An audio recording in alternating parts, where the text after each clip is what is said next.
So what have we got for you today? Well, the Mirror has splashed on Rishi Sunak's new era in Downing Street as he declares a new period of honesty and integrity in politics and then appoints Gavin Williamson to his cabinet. Now, our Gav was fired as Defence Secretary only a couple of short years ago for allegedly leaking secrets from the National Security Council. Nothing too bad then. Also in there is Suella Braverman, who resigned only last week for using the wrong email to send government secrets to people, and Dominic Raab, who not only doesn't know what Dover is for, but spent the fall of Kabul on holiday when he was Foreign Secretary, completely kiboshing the evacuation of everyone who needed rescuing from the Taliban. But at least the beach was shut, so there's that. Now, Dan, is he trying to unite all sides of his party by bringing them all together in one big tent? Or is this a result of the fact that he literally has no one decent to choose from? I think the second one is slightly subjective, but he's certainly trying. He's certainly trying to pull together sort of disparate voices in his party. The fact that he's got people like Grant Shapps on one side and Suella Braverman on the other side in the same cabinet is indicative of that. The problem here is that, as you say, because he's used a lot of reruns, a lot of familiar faces, a lot of these people have a very checkered history. And even if they haven't kind of resigned over some kind of scandal, they might be very controversial in some way. You know, even aside from, if you take completely aside the security breach of Suella Braverman, and by the way, there's an incredible quote in the Times from one of her allies this morning saying, it wasn't a big deal because everyone's at it. Everyone's always doing it, which is always the worst defense you can ever employ to anything.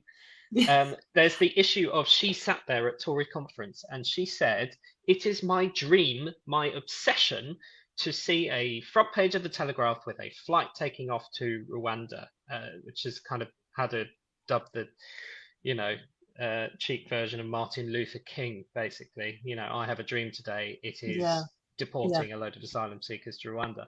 And then when she backed Rishi Sunak, she said, now is not the time for nativist thinking, kind of putting the people. So what does she believe? I suspect she believes the former, and there is a lot of talk from the opposition, denied by James Cleverly in the government, that there was some kind of deal to put her back in the Home Secretary job so she could get the job done. So there are more examples of this in the cabinet. If you let me wax on for a minute, there are people on the other side of the argument who, for example, Mel Stride, the new DWP secretary, has warned against cutting benefits. You've got the Development Secretary, Andrew Mitchell, who has warned against cutting foreign aid and sort of campaigned against it. So you're going to have, when this financial statement comes along, which we'll talk about in a sec, some very big cabinet arguments. And that is the price you pay for not just stuffing your cabinet with loyalists. So it's all great now, but it could unwind in the next few weeks. Yes, well, it could. I think it's probably highly likely. Now, Neville says, someone made an error. I think, Neville, you may have not spotted the deliberate pun or play on words, which the Mirror has gone with. You haven't seen it, so, fair enough. But that is a headline in the paper. That is in our cell for this video this morning. It's a joke, Neville. And we didn't pronounce it error. We pronounced it error. So that was the clue.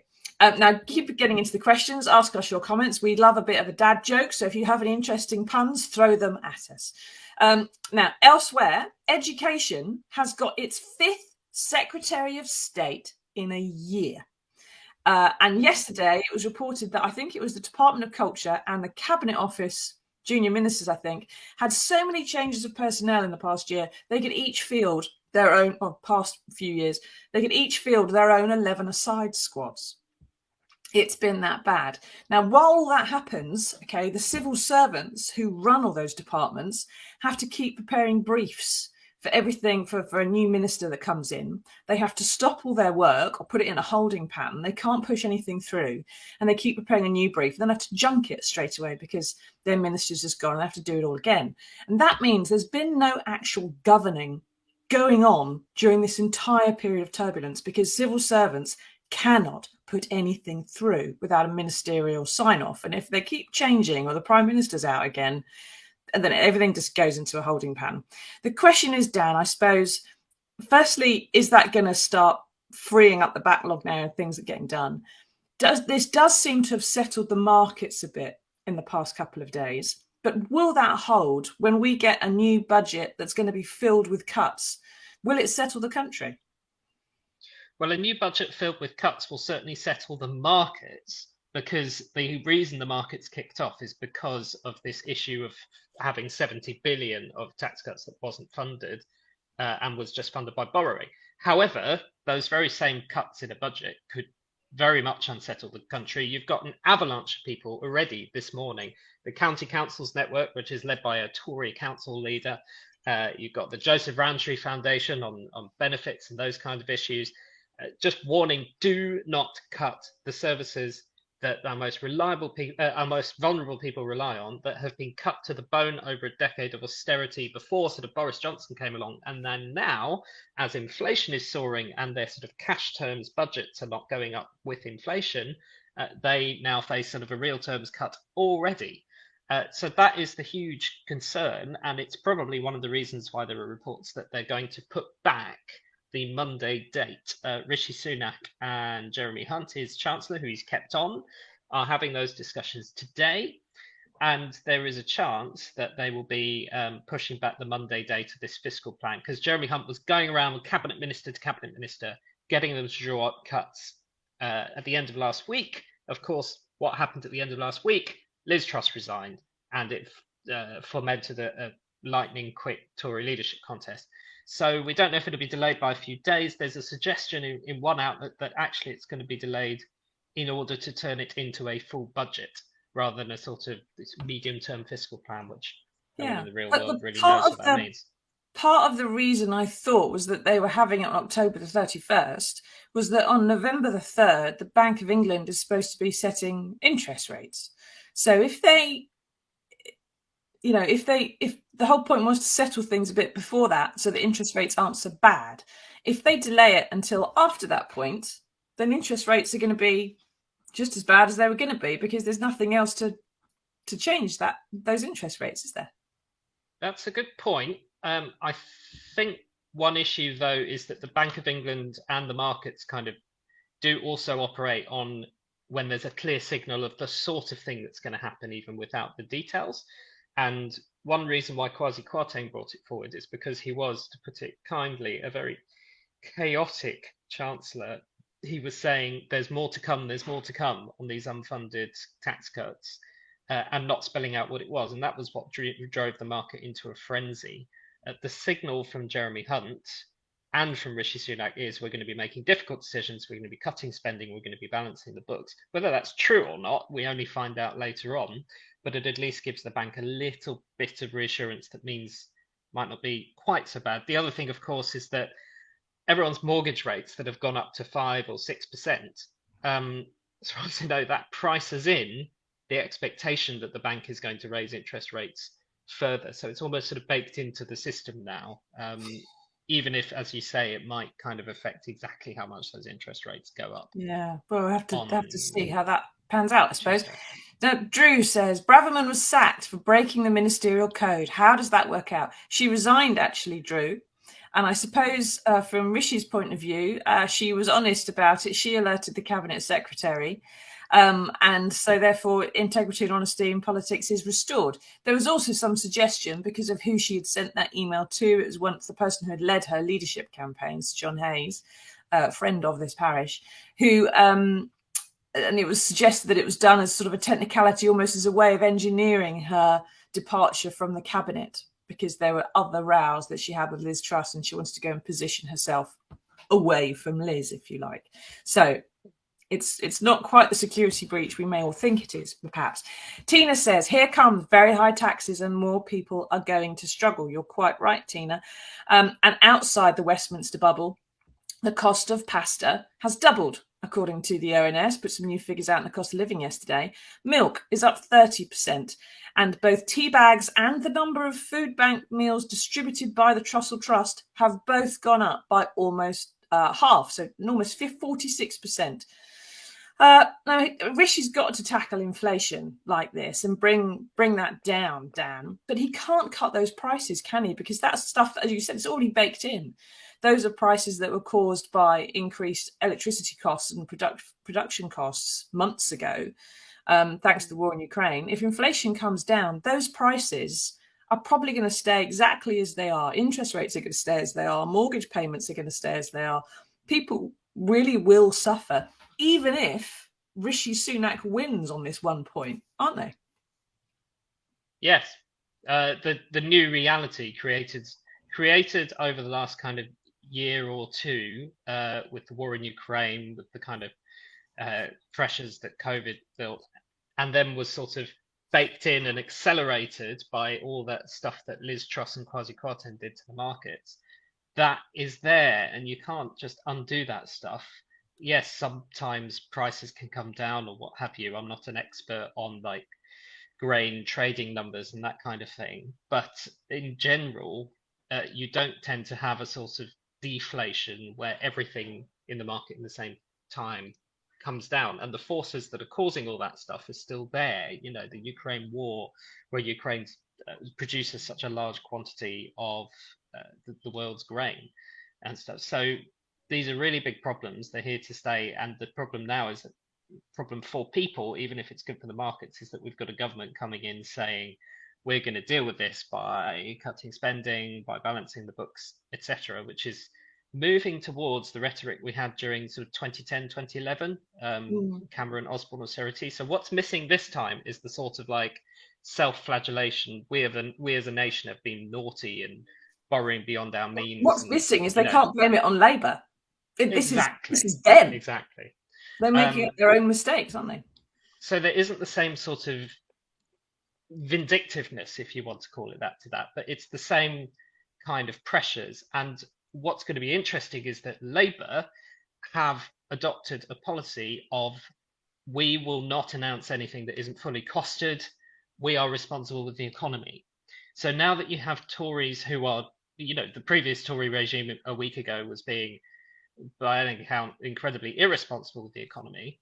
You've now got a group that will come in and essentially try to outflank Labour and challenge Labour to say, why are you not supporting all our cuts? And that is exactly what happened in 2010, 2011. And it put Labour in a very difficult position because Labour didn't want to be seen to be irresponsible with the economy. And therefore, there were kind of all these cuts happening that kind of Labour was sometimes equivocating over, etc. And some of them they were obviously vehemently opposing. So it's going to be a difficult time.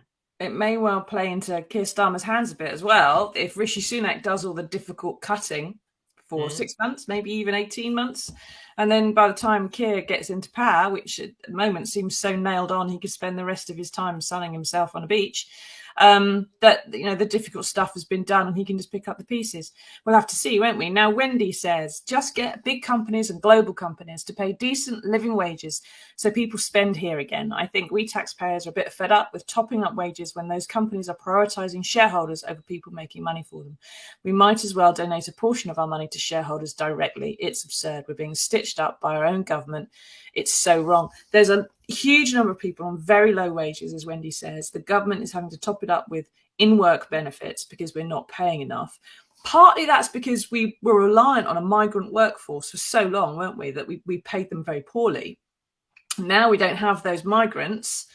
We're not doing economically as well, but we're having to pay people more, but we still don't want to pay them as much as perhaps they would expect. And we still want to pay them migrant level wages. And there's just this huge disconnect between what we pay and what we need people to do and what we're prepared to do.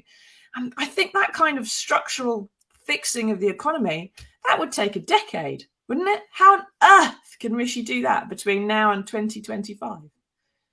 Well, take as an example the old fiscal rules, which you hear so much about. That's essentially that debt should be falling at a certain point, because at the moment we are still mounting up the national debt. We're building it bigger because we're still borrowing more than we spend, more than we raise.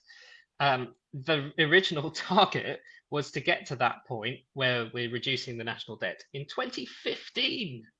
Now the target is kind of 2026 and is probably going to be pushed back. So it's just extraordinary that a decade is right and we keep not doing it because we keep being hit by political turmoil, by global turmoil, financial turmoil, and there's no sign of, you know, the political turmoil has calmed down for now, but there's no sign of it stopping generally.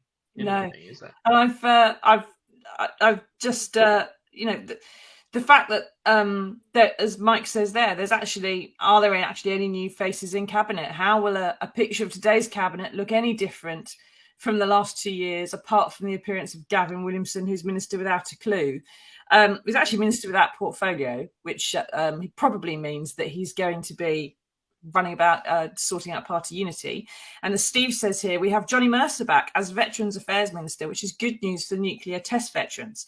Now, as regular viewers of this show know, I write about them. Johnny Mercer has supported them both in and out of government, perhaps more so when out of government, it's got to be said, because bound by certain things he's allowed to say when you're in government. And there are more than 2 million veterans in this country who need better treatment from their government, including those nuclear vets.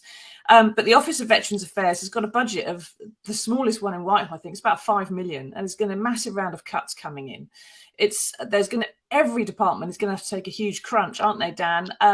It's just, I can't see how they're going to get done the things they want to get done. The things Johnny wants to do for veterans in general are going to be difficult enough. Never mind what they need to do to cut the waiting list at the NHS, for example. Yeah, and I think that segues into a story we were going to talk about in the NHS of some awful waits, but we'll get there in a second. I mean, the plan was that every department, including health, including defence, was going to have to talk about cuts. And now that you've got some people in the cabinet who are very, very vocally on record against cuts in their own department, Andrew Mitchell in foreign aid, Johnny Mercer is obviously incredibly outspoken, as you've said. Ben Wallace, the Defence Secretary, has said he's against any sort of watering down of this target to get to 3% of GDP spent on defence by the end of this decade. James Heappey, one of his ministers, has even said he'll resign over it if that happens. And then other people in kind of to a lesser degree. He's going to have a real fight on his hands to get these through. And yet there's a 40 billion pound black hole in the public finances, partly caused by kind of inflation going up and leaving kind of the money is in their pockets is worth less than it was before, and partly because of the stuff that Liz Truss did and kind of some of the tax stuff that did get through before the U-turn. So it's a really, really, really difficult time. And Jeremy Hunt had said that no department was exempt, even the NHS. Yeah, and there's a lot of ministers in there who have threatened to resign over things like not increasing benefits in line with inflation. So he's got to find a way to square that circle. I'm not sure he's going to be able to, especially as Rishi. Let's remember, he's a man who doesn't know how to use a debit card. All right, he may know how to play with billions, but he doesn't know how to fill up someone else's Kia with petrol.